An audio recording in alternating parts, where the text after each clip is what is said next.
Those are your two police candidates right there. The only two that you need to talk to and think about right there. And the best thing that I can say about Chris and Trisha is if my kids or my wife needed help, those are the two people I would want to show up. So welcome, Chris and Trisha.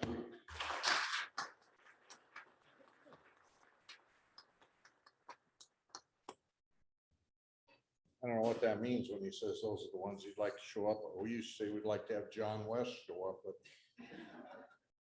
it was a different reason. I don't know. Sorry. I have my guest here today is Jay Bestman. Many of you may have known his dad, Bill Bestman, who was a longtime community member, and Jay is my partner in the member guest. So he's back here reconnoitering the golf course, and he always likes to drop in on Rotary. Say hi, Jay.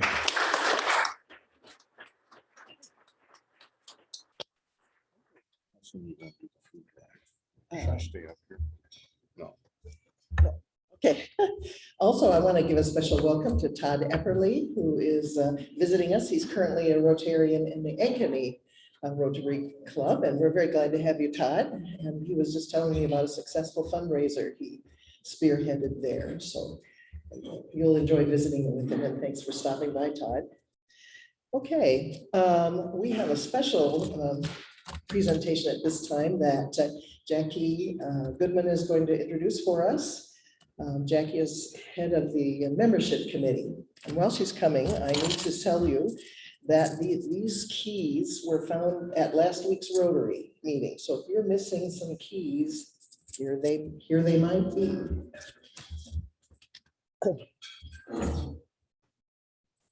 All right, thank you, Mary. So as chair of the membership committee, we're going to unveil one of the initiatives that we've been working on. But before we do that, I want my membership committee members to please stand up, because they've done great work and put a lot of creativity and thinking into some of these things that you're going to see and hear about throughout the year, things that we're going to roll out. So Aaron and Robert and Kelly and myself, we're the membership committee. Thank you. These are, there are some great ideas that we have been working on. It just takes time to implement some of these new things. So today we are going to showcase what we are calling the Rotary Minute. And we made some videos. So thank you to the production crew, Mark Osmondson and Todd Steinkamp for taking care of that and making sure that these videos were done very well. And then of course, the people that were willing to star in the videos, which is, I might miss somebody, but Kelly is in one, Amanda, and let's see, Todd and Abigail. Yes, so thanks to them for starring in these videos. Oh, and Kendra Sorensen. We really appreciate it. And the main goal here is to really let folks know through social media outlets all the good things that this group does, and also to attract potential new members once they hear some of the stories from the people that are on camera. So without further ado, Kim, do we have the sound? Okay, so Kim, those of you that are on Zoom, Kim is showing you how to get there from our website. Oh, and people here too.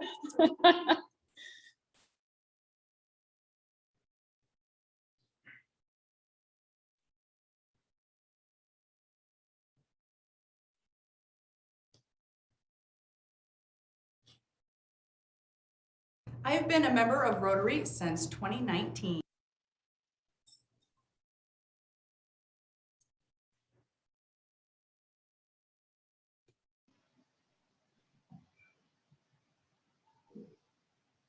I have been a member of Rotary since 2019. I am definitely a people person. I'm very social and very outgoing. So absolutely for me, one of the #1 benefits for Rotary is the networking and communicating with people in the community and other business leaders. And it helps me have a figure of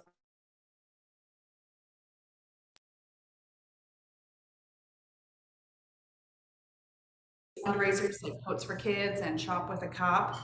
I have participated, I'm a subcommittee member for the membership, where we're trying to retain our membership and get new members to join Rotary. Someone who is near and dear to my heart, Dean Elder. He is a retired realtor that I used to work with at Premier Real Estate. And Dean invited me to Rotary several years ago, and upon his invitation, I decided to become a member. I'd say the biggest surprise about Rotary is I think that a lot of people think that because it's an international club, that we don't do things locally, and that is simply not true. Yes, we have programs that help individuals in other countries, and some of our club membership dues do go to international fees, but a lot, again, with our Shop with the Cop and our partnerships with Hy-Vee for families in need around the holidays and Coats for Kids, and we're also doing the Souls for Souls, which is shoes for families in need. All of that is local programming that helps children and families in our community.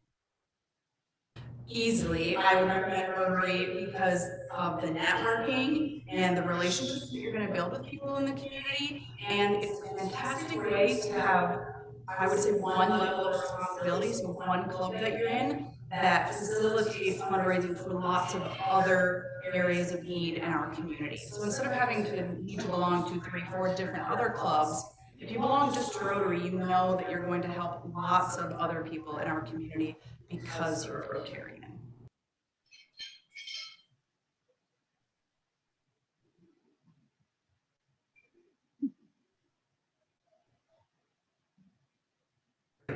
I've been in Rotary now for a few months. The benefits of being in Rotary is having the ability to network with others and also have a sense of community with others in the group. Nancy Stevenson was who introduced me to Rotary. She was the former director for the Marshalltown Area United Way, and I am her successor. I guess I wouldn't say it's necessarily the biggest surprise, but I would say that I would want others to know that everyone at Rotary is extremely welcoming. I would recommend Rotary to others. It just is a really good opportunity to get to hear about programs, resources, and other topics that are local here into our community.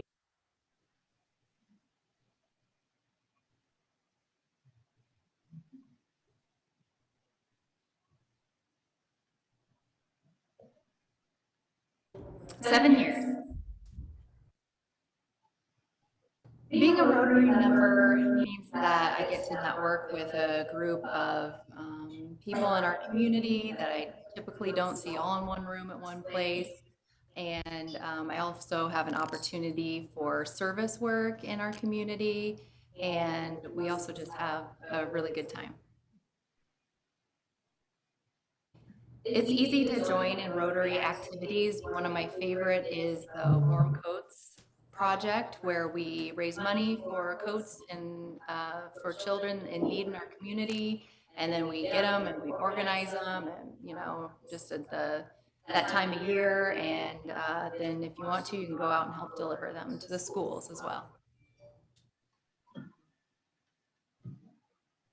Mike Schlesinger introduced me to Rotary, longtime Rotary member, and my former boss at the Times Republican. I think the biggest surprise about Rotary is that it becomes such an important part of your week to go out to Elmwood Country Club, enjoy a good meal, network with friends, and enjoy a really great program about our community. And there's just something about it that adds something to look forward to, definitely getting out of the office and doing something. and making real connections and of course the opportunity to serve our community. Rotary is a great service organization. It's an easy way to connect with people and to grow in service.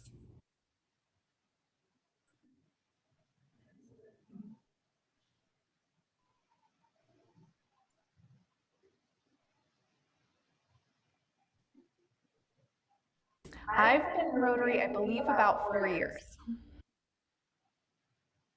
The benefits to me would be, as an account manager for Alliant Energy, it's a great way for me to network and a great way for the people in Rotary to put a face with Alliant Energy. I have participated in the Warm Coats Drive, Rotary Board, and Request Committee. Carol has introduced me to Rotary, and she recruited me by inviting me to visit with Jamie Pollard and Coach Campbell, so she knew the way to my Cyclone heart. I think the biggest surprise about Rotary is just the connections that you make. It's a lot of connections I didn't necessarily expect to make, and a lot of great ways to get involved. I would recommend Rotary to others because there's so many different ways to get involved. Whatever works best for your schedule, wherever your passions lie, there's a way to get involved.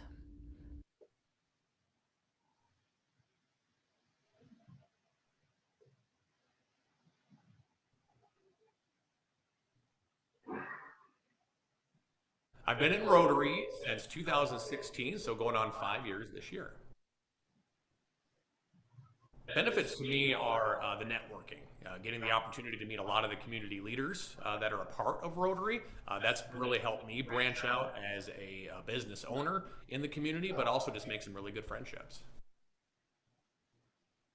Coats for Kids was a big one. It was very impactful, where we raised money and bought coats for kids locally here at local schools, and to see the reaction of the teachers and the principals when we were able to deliver those coats, that was very impactful. All-around guy, all-around nice guy, Scott Neff was the one who introduced me to Rotary and invited me to attend for the first time. The biggest surprise about Rotary is the programs. I knew all about Rotary, but I didn't realize what good programs there were, and to learn a lot about things that are going on locally and on a national scale and worldwide scale with Rotary altogether. I think connections is probably the big reason why I would recommend Rotary to other people. One, you just get to meet a lot of good people in the community, but then when you make those connections, that's going to help you as a person, and if you're a business owner, help you as a business owner as well, to have those connections and to make your business run smoother and just kind of be an all-around better person. All right, thanks everyone. Thanks for watching these videos. We're very proud of them. Your call to action is to help spread the word through social media outlets and get these out there so that we can, again, continue to share all the great things that we all do as Rotarians. Thank you. Thank you. It's great to see those and to have those, have access to those. So when you're talking to your friends, you can suggest maybe they'd like to look at some of those videos, as well as hear from you. By way of announcements, don't forget again to sign up on the pink sheets for today as well as for next week. Last week, we had a total of 43 people in attendance at our meeting, 33 in person and 10 on Zoom. And some of you remember that Saturday morning was a special day for our club. We had the community food drive, and the chairman of that activity, Jim, is going to give us a little report.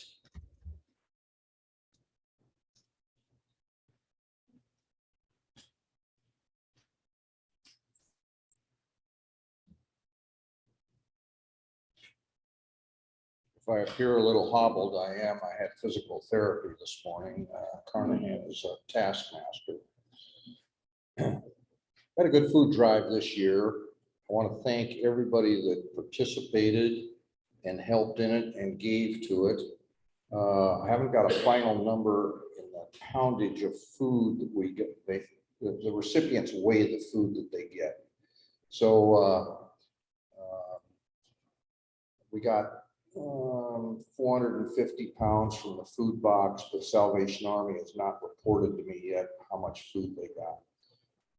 We raised about $1,450 on site, and Rick just gave me two $250 Hy-Vee gift cards, so that's another $500. Boo brought me cash, $120. She was magnificent out there in the street in front of Martha Ellen Ty Theater, flagging people down and shaking them down for money. And she wasn't even in a bikini. I mean, she was, I was uncalled for, I'm sorry. I want to thank Chief Tupper for bringing over the cones, which was meant to sort of regiment the flow of traffic. It wasn't, I don't think the traffic flow was as great this year as it was last year. I think our poundages are down. A couple of reasons. I think we publicized it pretty well, but the Corn Carnival was up at Gladbrook Saturday. The Rose Festival was over at State Center. That's probably my fault for not checking with that, but it occurred to me there'd be a conflict because we didn't have one last year. All those were canceled and we had it in spite of the COVID thing. But so anyway, it's a worthy undertaking, and thanks to all again who helped with it, and appreciate the help.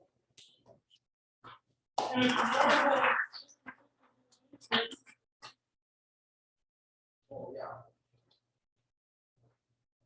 Boy, that's distributed like this. Still more information. Right.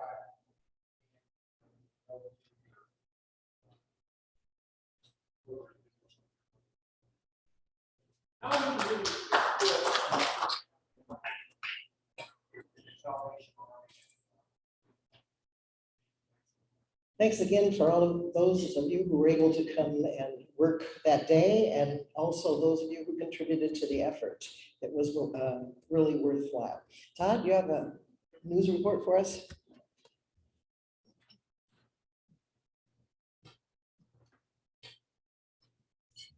Vic, were those really your keys? Do any of those open like diamond cabinets, gold, anything? I'll get them for you. I'll get them.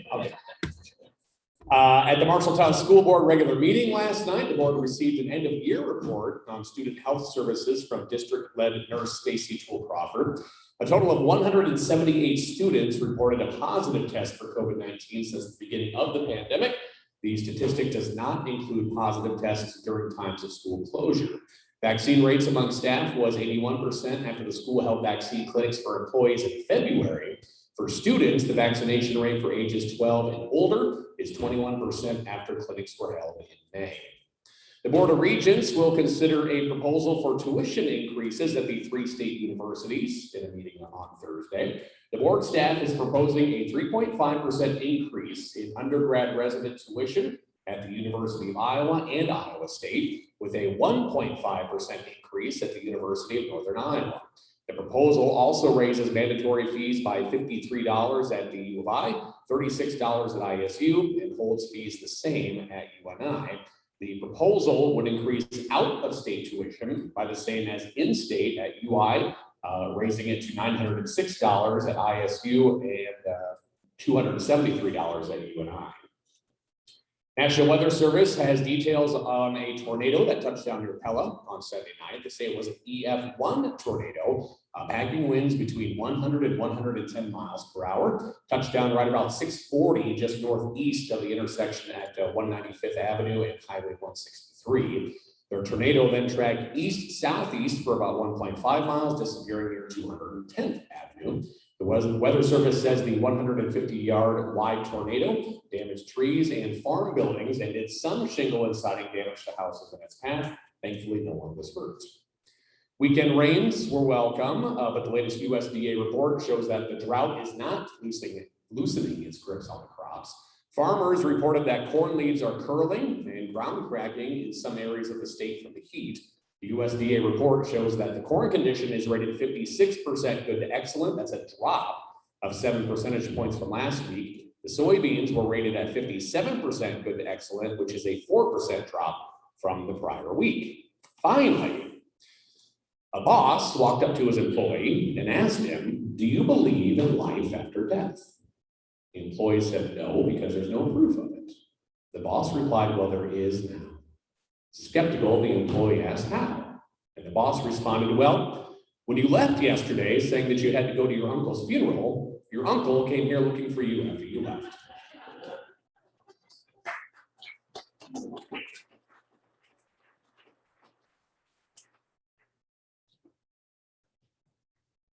Thank you, Todd. Phyllis will introduce our program. Thank you, Mary. And before I start, I just want to give Sergeant Edwards a big thank you for bailing me out. Many of you in here have had to do program and program chair for a month, and what a good feeling it is when you have your programs all set. And then the week before the program, they call to cancel, that they have to step away. So at the last minute, Herschel was so gracious to step in for us. So with us today, we have Sergeant First Class Herschel Edwards. He entered his military service on June 16th of 2006 as a member of the Iowa Army National Guard. Staff Sergeant Edwards joined the Iowa Army National Guard as a motor transport operator at the age of 22. He has served in various leadership positions from team leader to platoon sergeant. In January of 2018, he joined the Iowa Army National Guard Recruiting and Retention Battalion as a recruiter. Sergeant Edwards deployed to Iraq as a heavy equipment transporter with the transportation companies in 2008 and 2009. Staff Sergeant Edwards has attended many military schools, ranging from Army Instructor School through senior leadership schools. He has been awarded numerous awards and accolades, to include Army Commendation Medal, the Army Achievement Medal, Iraq Campaign Medal with Star, Iowa Humanitarian Service Ribbon, the Iowa Leadership Ribbon with Torch, Expert National Guard Recruiter Badge, and Army Basic Instructor Badge. Staff Sergeant Edwards is a 2002 graduate of Marshalltown High School and obtained an Associate's of Arts degree from the Marshalltown Community College in 2015. Herschel resides in Marshalltown with his wife Stephanie and their 6 children. He enjoys spending time with his family and riding his motorcycle. Please welcome Sergeant Herschel Edwards.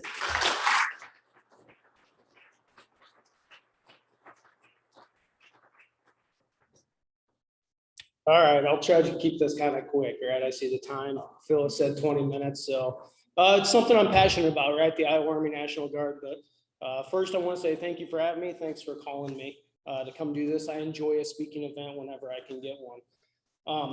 As I mentioned before, I'm very passionate about the Iowa Army National Guard. It was there for me.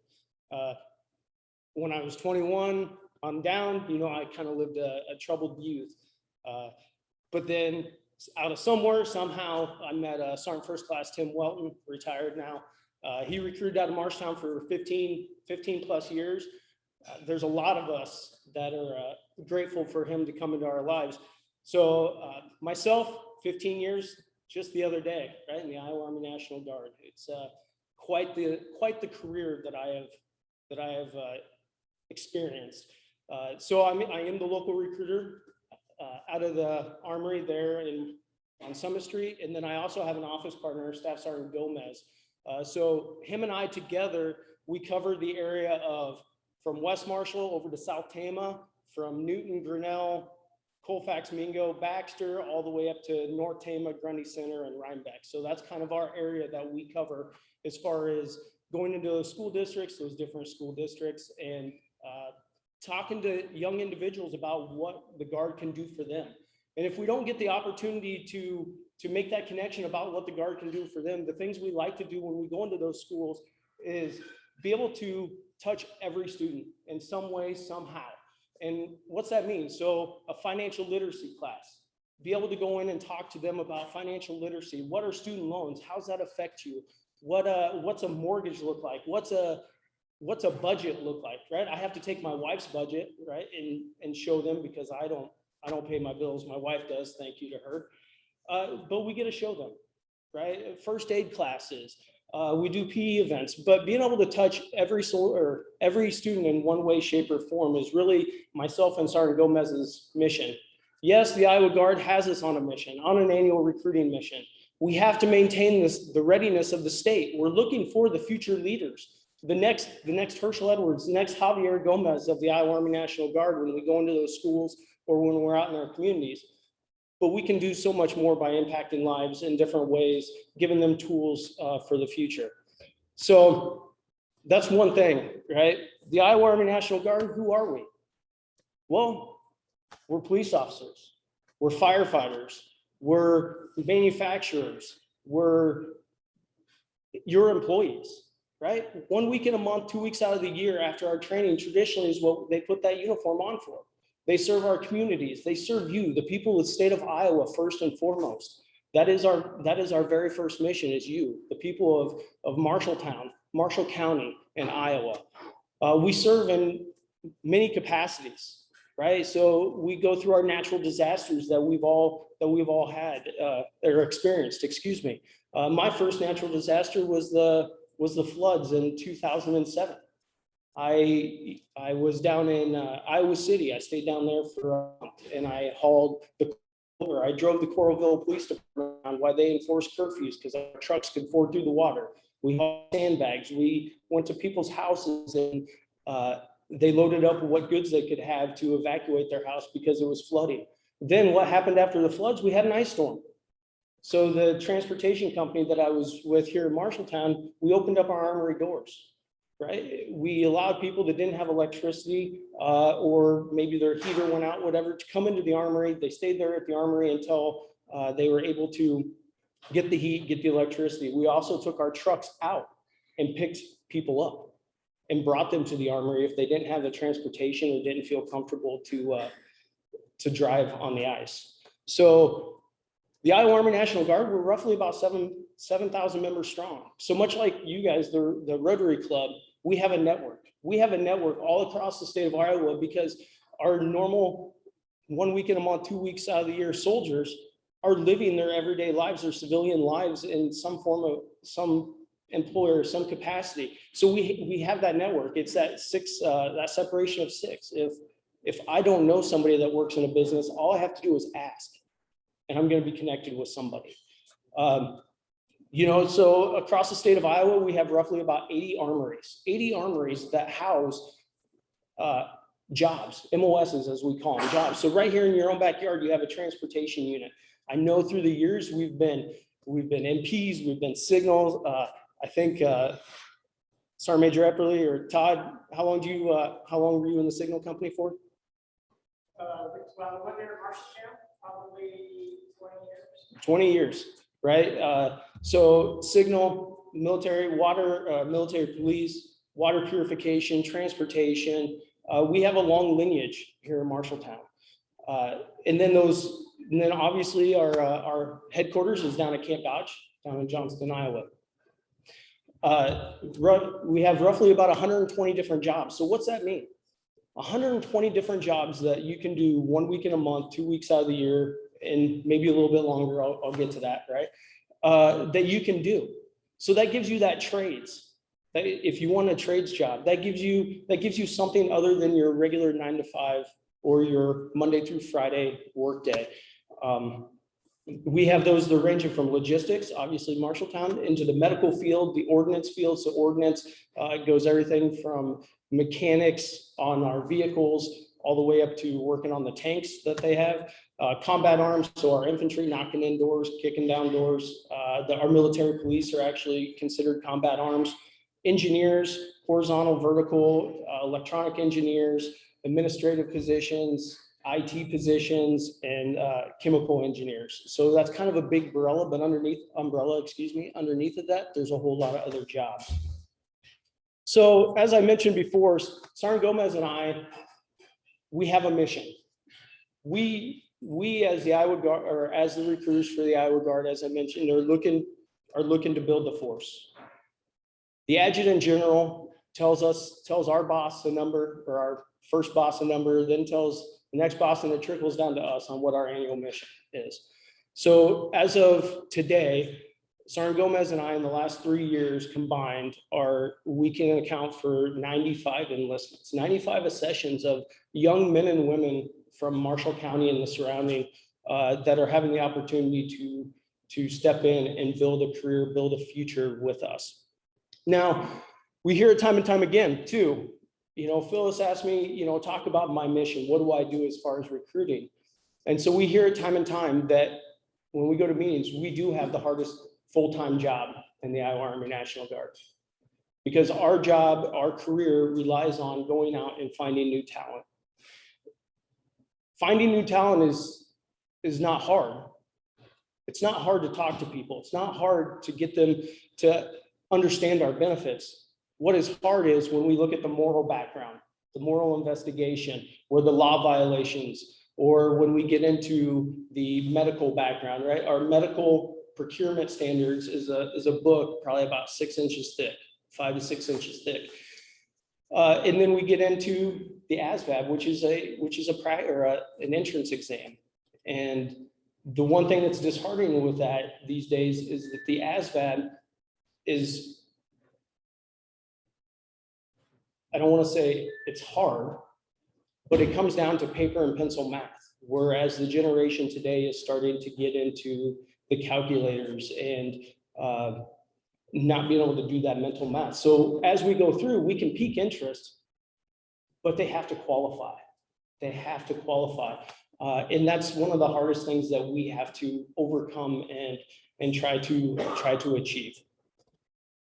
Let's see what else is on my note cards. Where do we recruit? Like I said, we recruit out of the high schools. That's not our main focus. If you look at Staff Sergeant Gomez's eyes board that's in our office, where we keep account for everybody that we've enlisted, where they're going to training, when they're going to training. Right now, 75% of our board is out of high school students. So from the workforce, which is amazing, because that's where I came from. That's where, and the other thing about it is our market, we're starting to gain, I don't want to say popularity, but we're starting to expand out into more demographics, different demographics, right? We're a well-diverse population, and we're starting to get into those demographics, which is amazing, because with that, we're also able to help with citizenship and naturalization and permanent residency through programs that we have. The other part of our job is retention, right? Once we get them in, much like you guys and your guys' team of keeping people in, it's keeping people within our ranks, keeping them there. So how do we do that? I got a drill that I have to go to 1 week in a month, but then I also come back here and I spend time with the transportation company. Sergeant Gomez's company is the 831st Engineers out of Camp Dodge. So he goes and hangs out with them, just keeps piquing the interest. And then attrition management. We always have people retiring, medical, stuff like that. So we have to make sure that we are accounting for those and filling those vacancies. So overall, the Guard, we are here to be here for you in the community. That is our number one mission. We are here to be community-based, community-focused. So we're always willing and looking for ways to build those relationships, to build those rapports. So I hear, a food drive. I hear coats. What's the name of that? The coat drive, right? All those things. Oh, okay. Right. So those are things that we can do. Right, we can help with those if there's any way that you guys would like us to help with those, right? From manning to maybe equipment, something to draw people in. I'm the guy to go to, because myself or Sergeant Gomez, because through recruiting drives everything. It's the tag's number one priority in the state, and so we're able to put our assets out there. Some things as recent as I talked the ice storm and the floods, the COVID relief, right? We had over 250 soldiers that volunteered to spend 6 months driving PPE around the state, dropping them off and going back and working with our county emergency coordinators and figuring out where those all had to go. So that was one of our latest missions. But then the other mission that the Iowa National Guard has, right, is we can deploy. We can go worldwide. I don't know how many deployments you have, Todd. What, 3, 4, something like that? right? I've just got the one underneath my belt, but it doesn't always mean a combat zone either. So right now, the state of Iowa, we have a partnership with Kosovo. So we send people to Kosovo to train their security force. They hope to become a military soon. And then they bring people over here as well. Our military police, Chief Tupper, you had how many that went down to Guantanamo Bay in the last year? 2, 3, something like that? Something like that. Something like that, off of your force, and everybody else had to cover down for them, right? So we can go all across the world, right? And that's one of the amazing things. That was an experience that I yearn to gain another one, right? I want to volunteer, I want to go again, because it was something that really opened my eyes to the world, right? Other states, we're able to help other states. The governors get together, right? Because the Governor Reynolds is our commander in chief. We can go to other states and help them out. So the riots in Minnesota, we had a quick reaction force for those. Once again, some of Chief Tupper's officers are in the military police, so they stood ready in case needed. We also hauled gear up there, riot gear from our military police to their military police. Puerto Rico, we went down and we helped with, after the hurricane came through, with search and rescue missions. New Orleans with Katrina. So we can go state to state as well. I guess ultimately what I would like to say about the Iowa National Guard is, you know, the uniform isn't, when we wear the uniform, it's not all about kicking in doors, hunting down the bad guys, right? It's about you first, the community, about serving you and what we can do to help you, the community, as well as what can we do, Sergeant Gomez and myself, as well as the rest of the Iowa National Guard recruiting force, what can we do to touch all of our students to at least give them exposure to us? And if they don't want to serve or they can't serve, that's fine. But what tools do we have that we can give them for their future? That's one of our big missions. And, you know, the National Guard has been there for me 15 years now, going strong. They're going to have to probably kick me out at 60. But if it wasn't for this uniform, I don't know where I'd be today. If it wasn't for the Iowa National Guard, I don't know where I'd be. So I think with that, that is it. Are there any questions? Perfect. Oh, wait. Over the last 2 or 3 years, what's been the trend?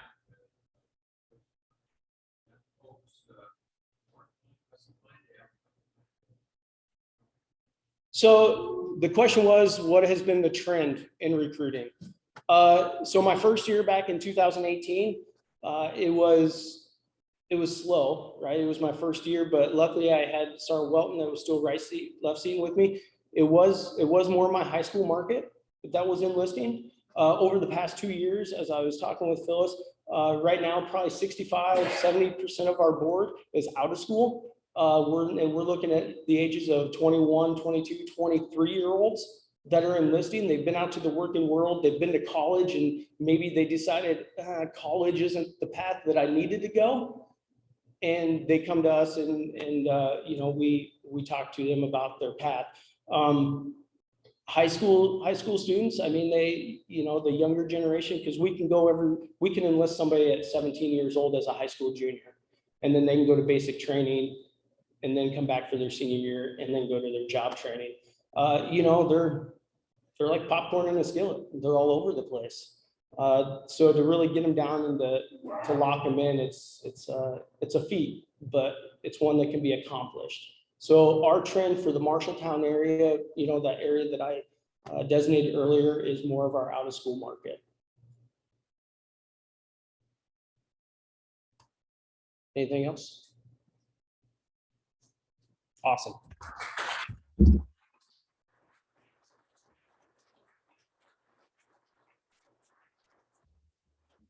Thank you very much. To show what kind of a motivator he is, after he leaves here, he's planning to do a 6.5-mile run. So, yeah, at least you got a little bit of cooler weather today. We thank you for joining us, and we wish you well in the future. Next week, our program will be the changing of the guard. We'll be welcoming Tom McCoy as our new president, and we'll all be glad to see you here. So So please rise and join me in reciting the four-way test.